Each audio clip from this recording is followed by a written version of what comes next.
최근에 여자애가 이런 얘기를 하더라고. 남자가 차은우면 그냥 내가 먹여 살리지. 이렇게 차은우 같은 남자를 여자가 좋아한다고 하면 그건 당연해 보일 거야. 그런데 형이 말하고 싶은 건 외모, 나이 등 소위 말하는 스펙이 부족해도 여자들이 좋다고 따라다니는 남자들이 있다는 거야. 실제로 형이 가르쳤던 수강생들은 나이가 들수록 더 잘 돼. 갑자기 잘생겨지거나 키가 커지거나 돈이 많아지는 것도 아닌데 이런 일이 생기는 거지. 이런 사람들에게 똑같이 나타나는 공통점이 한 가지 있어. 이것 때문에 어린 여자들이 나이 많은 남자에게 빠지거나 잘생기지도 않은 남자에게 끌리는 현상이 발생하는 거야. 만약 심각한 단점도 없는데 계속 여자들만 쫓아다니는 연애를 했던 친구들이라면 이번 영상이 도움이 될 거야. 대신 아주 본질적인 얘기를 할 거니까 절대 스킵하지 말고 하나하나 집중해서 볼 수 있도록 해. 그렇지 않으면 변화는커녕 오히려 역효과가 날 수도 있어. 자, 그럼 먼저 우리가 거절당했던 순간으로 되돌아가 보자. 우리는 왜 그 여자의 마음을 얻지 못했을까? 얼굴이 못생겨서? 키가 작아서? 재미가 없어서? 아니면 능력이 부족해서? 남자들은 흔히 여자와 잘 안 되는 이유를 이런 피상적인 부분에서 찾아. 왜냐면 그것들은 우리가 쉽게 발견할 수가 있거든. 하지만 이건 본질적인 이유가 아니야. 심지어 여자들도 마찬가지야. 지금 선택한 남자를 왜 선택했냐고 물으면 여러 가지 이유를 대겠지만 그건 진짜 이유가 아니야.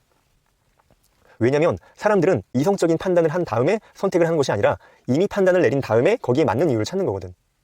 행동심리학에서는 이것을 구매 후 합리화 또는 선택 지지 편향이라고도 하는데, 실제로 우리가 물건을 구매하거나 무언가를 선택할 때 뇌의 상태를 보면 이성적이고 논리적인 사고를 담당하는 뇌가 아닌 감정 처리와 관련된 뇌 영역을 먼저 사용하거든. 즉, 우리는 감정적으로 끌리는 것을 먼저 선택하고 그 다음에 거기에 맞는 이유를 대는 거지. 매력 역시 마찬가지야. 저 사람은 이런 조건이 좋으니까 라고 분석해서 끌리는 것이 아니라 먼저 알 수 없는 강렬함을 느끼고 나서 그 이유를 외모나 분위기 혹은 다른 조건에서 찾으려 한다는 거지. 믿기 어렵다고? 지금도 수많은 여성들이 평소 이상형도 아닌 나도 모르게 끌린 남자와 연애를 하고 있어. 나는 원래 키 작은 남자는 남자로 안 보였는데, 나는 원래 나이 많은 남자는 남자로 안 보였는데, 나는 원래 무조건 얼굴만 보는 얼굴빠였는데, 이렇게 이야기하면서 말이야. 그러니까 남들이 말하는 단편적인 매력 때문에 스스로를 포기하지 마. 형이 하나하나 도와줄 거니까. 자, 그렇다면 본능적인 끌림을 만들어내는 매력은 무엇일까? 진화심리학자 데이비드 버스의 연구에 따르면 여성은 자신과 자녀를 보호하고 안정적인 자원을 제공할 수 있는 남성에게 끌리도록 진화해왔어. 이걸 느끼게 하는 요소는 크게 세 가지야. 첫째, 육체적 강인함과 같은 신체적인 단서. 둘째, 냄새나 목소리 같은 비시각적인 단서. 그리고 마지막은 자신감, 결단력과 같은 행동 및 사회적인 단서. 과거 수렵채집 사회와 다르게 물리적인 위험 요소가 거의 없는 현대사회에서 가장 중요한 건 바로 세 번째, 행동 및 사회적인 단서야. 이것을 쉽게 이야기하면 자신만의 주관이 뚜렷한 남자, 나만의 세계관이 있는 남자지. 여자들이 이런 남자에게 본능적으로 끌리는 이유는 흔들리지 않는 자신만의 기준과 세상을 가지고 있기 때문이야. 예측 불가능한 세상에서 이런 남자는 기댈 수 있는 단단한 기둥처럼 느껴지는 거지. 이 남자와 함께라면 어떤 어려움도 헤쳐나갈 수 있겠다, 이런 무의식적인 믿음을 주는 거야. 잘생기고 능력 있는 남자 연예인들을 만났던 김민희가 왜 그렇게 욕을 먹으면서도 홍상수 감독을 선택했겠어? 그만의 철학과 가치관 속에 빠져버린 거지. 자, 그럼 이 자신만의 주관이 뚜렷한 남자는 구체적으로 어떤 모습일까? 단순히 고집이 세거나 자기 뜻대로만 하려는 모습을 주관이라고 착각하는 경우가 있는데, 그건 완전히 잘못 짚은 거야. 이건 데이트를 잘 리드하는 것처럼 단순히 의견을 말하고 말고의 문제가 아니야. 더 깊은 차원에서 남자가 자기 삶의 운전대를 잡고 있다는 느낌을 주는 거지.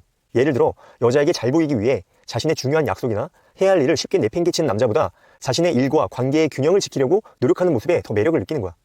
미안한데 오늘 내가 꼭 해야 할 일이 있어서 어렵겠다. 대신 내일은 어때? 이렇게. 이런 모습에서 여자는 이 남자는 자기 삶을 책임질 줄 아는구나 라는 인상을 받고 그 안정감에 끌리게 되는 거야. 항상 예스라고 말하는 것보다 자신만의 기준과 우선순위를 가지고 행동하는 모습이 훨씬 더 매력적이란 거지. 즉, 이 남자는 나 없이도 잘 살 수 있는 사람이구나 하는 느낌이 들어야 돼. 반대로 여자에게 계속 매달리고 여자의 기분만 살피는 남자는 어떨까? 처음에는 자상하다고 느낄 수도 있어. 하지만 결국에는 부담감을 느끼고 점점 멀어지게 될 거야. 왜냐면 주관 없이 흔들리는 남자는 생존과 번식에 대한 본능적인 불안감이 느껴지기 때문이지. 그런데 이런 이야기를 하면 꼭 나오는 반론이 있어. 그래도 결국 현실은 외모 아닌가요? 일부분은 맞아. 기본적인 자기관리나 호감 가는 외모는 분명 중요해. 아무리 맛집이라도 가게 위생이 엉망이면 들어가기 싫어지잖아. 하지만 반대로 생각해봐. 아무리 인테리어가 멋있어도 정작 맛이 떨어지면 그 가게는 가지 않게 될 거야. 관계가 깊어지려면 결국 내면, 흔들리지 않는 자기 주관이나 철학이 결정적인 역할을 해. 키가 좀 작아도, 나이가 좀 많아도, 얼굴이 차은우가 아니더라도 내 안에 이런 단단한 중심이 있다면 여자들은 너에게서 설명하기 어려운 안정감과 끌림을 느끼게 될 거야. 실제로 형 수강생들 중에 나이가 40대인데도 20대 여자들에게 꾸준히 대시를 받는 경우가 있어.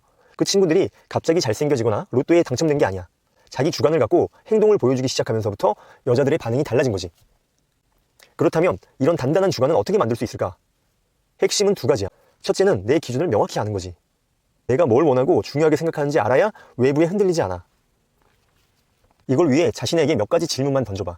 내가 절대 타협 못하는 건? 내 삶의 가치는? 내가 좋아하는 것은? 이렇게 내 생각을 일기나 메모장에 글로 정리하는 연습을 하다 보면 너만의 기준이 생기기 시작할 거야. 둘째는 내 삶을 주체적으로 사는 거야. 연애가 삶의 전부가 아니란 걸 행동으로 보여주는 게 중요해. 예를 들어 너가 꾸준히 하는 운동이나 배우는 게 있다면 그 시간을 중요한 약속처럼 여기고 지키려고 노력해봐. 만약 여자가 원하는 시간과 겹친다면 미안한데 그 시간에 내가 꼭 해야 되는 일정이 있어서 다른 날은 어때? 라고 솔직하게 말하고 조율하는 연습을 하는 거야. 내 시간과 에너지를 지킬 줄 아는 모습에서 매력이 느껴지는 거지. 너만의 세상을 단단하게 구축하면 여자는 그 세상에 들어오고 싶어 하는 거야. 그러니 더 이상 나는 외모가 별로라서, 나이가 많아서 이런 핑계 뒤에 숨지 마. 그건 본질이 아니야.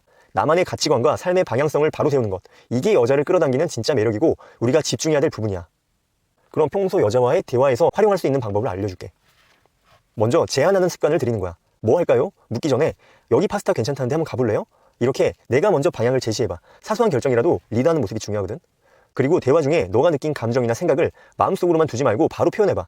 감정이나 생각을 즉각적으로 표현하는 것은 대화를 부드럽게 하고 너의 솔직한 매력을 보여줄 수 있어. 물론 부정적인 감정 표현은 신중해야겠지만 말이야. 마지막은 정중한 거절이야. 모든 부탁을 다 들어줄 필요는 없어. 미안하지만 지금은 어려울 것 같아요. 대신 땡땡은 어떨까요? 이렇게 내 상황을 솔직하게 말하고 대안을 제시하는 연습을 해봐. 자, 그럼 정리해보자. 첫째, 여자가 남자에게 느끼는 깊은 끌림은 외모나 피상적인 조건에서 오는 게 아니다. 둘째, 진짜 매력의 핵심은 내면의 단단함, 즉 자기 주관이며 이것이 여자에게 강력한 안정감과 신뢰를 준다. 셋째, 자기 주관은 단순히 고집을 부리는 게 아니라 내 삶의 중심을 잡고 책임감 있게 행동하는 능력이다. 넷째, 이런 매력은 타고나는 게 아니라 오늘 알려준 방법들을 통해 누구나 발전시킬 수 있다. 알겠지? 다음 영상에서는 더 구체적이고 심화된 방법들에 대해 알려줄 테니까 다음 영상도 절대 놓치지 마. 인위적이고 뻔한 방법이 아닌 나만의 매력으로 더 매력적인 여자를 만나고 싶다면 구독하고 다음 영상에서 또 보자.